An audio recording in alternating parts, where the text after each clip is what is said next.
Every time I think about those kids, it gets me mad. And by the way, it happens on the streets of Chicago every day.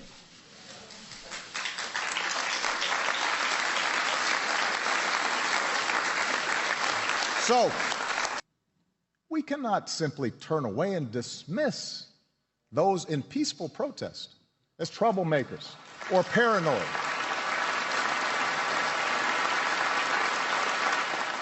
Whether you are black or white or Hispanic or Asian or Native American or of Middle Eastern descent, we have all seen this bigotry in our own lives at some point.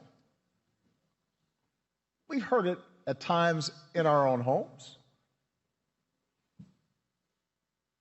If we're honest, perhaps we've heard prejudice in our own heads and felt it in our own hearts. We know that.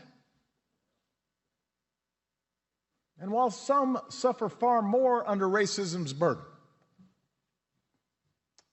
some feel to a far greater extent discrimination's sting.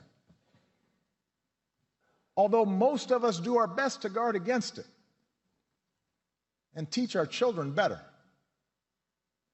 none of us is entirely innocent.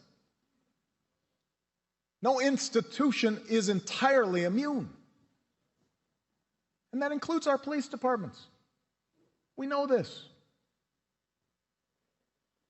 And so when African Americans from all walks of life, from different communities across the country, voice a growing despair over what they perceive to be unequal treatment, when study after study shows that whites and people of color experience the criminal justice system differently, so that if you're black, you're more likely to be pulled over or searched or arrested, more likely to get longer sentences, more likely to get the death penalty for the same crime. When mothers and fathers raise their kids right and have the talk about how to respond if stopped by a police officer, yes, sir, no, sir, but still fear that something terrible may happen when their child walks out the door, still fear that kids being stupid and not quite doing things right